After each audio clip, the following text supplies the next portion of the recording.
Hare Krishna to all of you. मेरा नाम आशुतोष मानन है। तो आज मैं आपको बताने वाला हूँ गीता प्रेस गोरखपुर से परम पिता से प्रार्थना की जो पुस्तक है। ये पुस्तक कहीं ना कहीं स्वामी राम सुखदास जी ने लिखी है।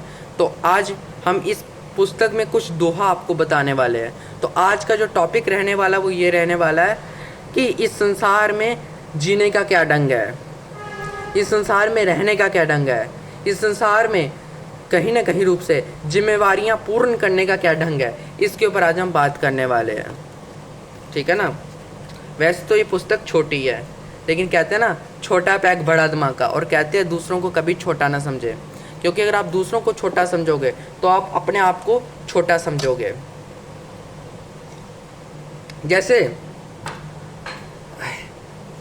जैसे रावण ने राम को बनवासी समझा, छोटा समझा, तो यही रामचंद्र जी ने क्या किया, उसकी पूरी लंका चौपट कर दी और उसको भी लंका समेत उड़ा दिया।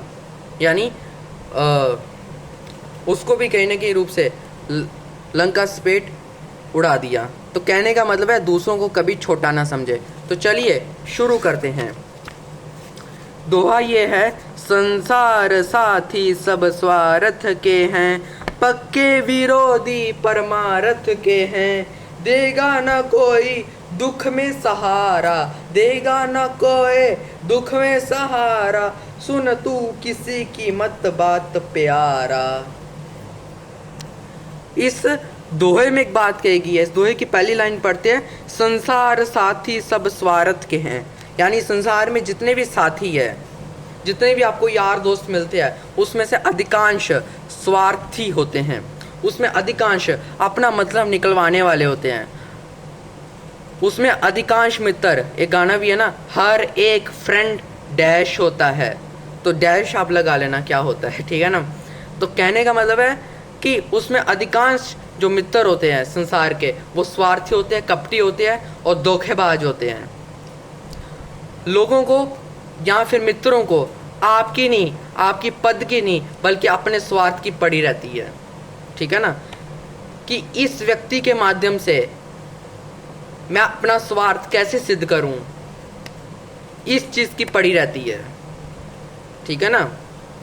तो जितने भी जो संसार के जो साथी होते हैं ना, ये स्वार्थी होते हैं। ये सिर्फ अपने मतलब के बारे में जानते हैं। इन्हें आपसे और आपकी पद से और आपके काम धंधे से कोई लेना देना नहीं होता। इन्हें बस अपने स्वार्थ से लेना देना होता है, ठीक है ना। पक्के विरोधी परमार्थ के हैं। यानी जितने भी जो आपके निंदक है, वो कहीं ना कहीं परमार्थ के हैं, वो कहीं ना कहीं आपका हित चाहते हैं, ठीक है ना। कबीरदास एक दोहा रिप्रेजेंट करते हैं। वो दोहा क्या है, निंदक नेड़ी राखिए आंगन कुटी बजाए, बिन पानी सावल करे निर्मल चित सुहाए। मतलब जो निंदक लोग हैं वो आपके पाप अपनी झोली में डालते हैं। जो निंदक लोग हैं वो आपके परमार्थ के बारे में चाहते हैं, वो आपके हितैषी है, वो आपके कहीं ना कहीं भला चाहते हैं, ठीक है ना। भले आपको उनका ढंग, भले उनकी बात आपको कड़वी लगे, लेकिन होती मीठी है।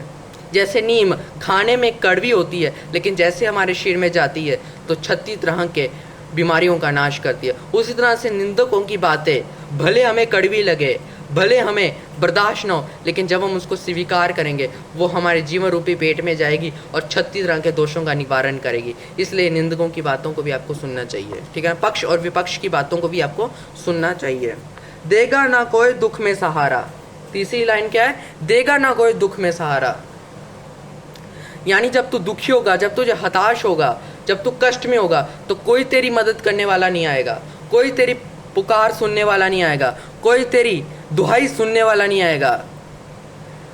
जब तू सुखी होगा, जब तू वैभवशाली होगा, जब तू समृद्धवान होगा, जब तू धनवान होगा, तो सब तुझे अपने लगेंगे, ठीक है ना। बहनें भी तुझे अपनी लगेगी, भाई भी तुझे अपना लगेगा, पुत्र भी तुम्हें अपना लगेगा, पत्नी भी तुम्हें अपनी लगेगी, और तो और कहीं ना कहीं रूप से समाज भी तुम्हें अपना लगेगा। लेकिन जब तू गरीब हो जाएगा, जब तू दुखी होगा, जब तू कष्ट वाली सिचुएशन से जूझ रहा होगा, तो यही समाज, यही पत्नी, यही बच्चे, यही बहनें, यही भाई और यही कुटुंबी और यही मित्र तेरा साथ नहीं देंगे, ठीक है ना। दुखों के समय तेरा साथ नहीं देंगे, क्योंकि इनको आपसे नहीं, आपकी पद से नहीं, बल्कि अपने स्वार्थ की पड़ी रहती है। जब तक आपके पास धन है तब तक इनका स्वार्थ सिद्ध होता रहेगा, लेकिन जिस समय आपका धन गया, जिस समय आपकी वैभव गई, जिस समय आपकी मान प्रतिष्ठा गई, तो मैं कौन ते तू कौन, ये हिसाब किताब बन जाता है। सुन तू किसी की मत बात प्यारा, इन सब की बातें मत सुन, ठीक है ना, इन सब की बातें मत सुन। यानी जो स्वार्थी लोग हैं, जो कपटी लोग हैं, जो लोभी लोग हैं, और जो कहीं ना कहीं धोखेबाज लोग हैं, इनकी बातें मत सुन, तो सही व्यक्तियों की बातें सुन, ठीक है ना।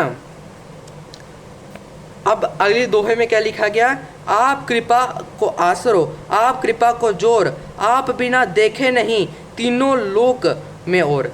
यानी कहीं ना कहीं अब भगवान से प्रार्थना की जा रही है कि क्या प्रार्थना की जा रही है, आपकी कृपा को आसरो, यानी आपकी कृपा को हम तरस रहे हैं, आपकी कृपा रूपी जल को हम तरस रहे हैं, हमें आपकी कृपा चाहिए। हे नाथ, हे रघुनाथ, हे कृष्ण, हे गोविंद, हे नरसिंह, हे परशुराम, हमें आपकी कृपा चाहिए। आप कृपा को जोर, यानी आप हमें कृपा दीजिए, आप हमें अपनी चरण कमलों की कृपा दीजिए, आप हमें अपनी चरण कमलों की धूल दीजिए। आप बिना देखे नहीं, यानी आप बिना देखे नहीं तीनों लोगों में हो, यानी इस तीनों लोगों में आपके सिवाय कोई हमारी रक्षा करने को तैयार नहीं है, आप हमारी रक्षा कर सकते हैं। एक गाना भी है ना कि तेरा कोई ना सहारा बिन तेरे, अल लाल सवरिया मेरे, ठीक है ना, मेरा कोई ना सहारा बिन तेरे, लाल सवरिया मेरे। तो कहने का मतलब है कि हमें संसार के भरोसे नहीं बैठना चाहिए। ये संसार आपको कुछ नहीं देगा, ये संसार भिखारी को 2 रुपये तक देकर राजी नहीं है, आपको 1.25 लाख की संपत्ति कैसे दे सकता है। इसलिए संसार के भरोसे मत बैठिए, अगर बैठना है तो अपने कर्म के भरोसे बैठिए, कर्म कीजिए, मेहनत कीजिए, प्रयास कीजिए, और कहीं ना कहीं ईश्वर की भक्ति कीजिए, ईश्वर का मार्गदर्शन लीजिए, साधु संतों का मार्गदर्शन लीजिए, ज्ञान की प्राप्ति कीजिए और ग्रंथों का पाठ कीजिए। तो आशा करता हूँ आपको समझ आ चुकी है। तो धन्यवाद, टेक केयर, हरे कृष्णा। और यही है जिंदगी जीने का असली ढंग। तो आशा करता हूँ आपको समझ आ चुकी है। तो धन्यवाद, टेक केयर, हरे कृष्णा। अपने और अपने परिवार का ध्यान रखें, हरे कृष्णा, ठीक है ना। और कंक्लूजन क्या निकला, दूसरों के भरोसे मत बैठिए, अगर बैठना है तो अपने कर्म के भरोसे ही बैठिए, यानी मेहनत कीजिए, प्रयास कीजिए, और ईश्वर के भरोसे बैठिए, मतलब भगवान की भक्ति कीजिए और उनका नाम जप तप कीजिए। तो धन्यवाद, टेक केयर, हरे कृष्णा। अपने और अपने परिवार का सदा ध्यान रखें, उनका ख्याल रखें। धन्यवाद, टेक केयर, हरे कृष्णा।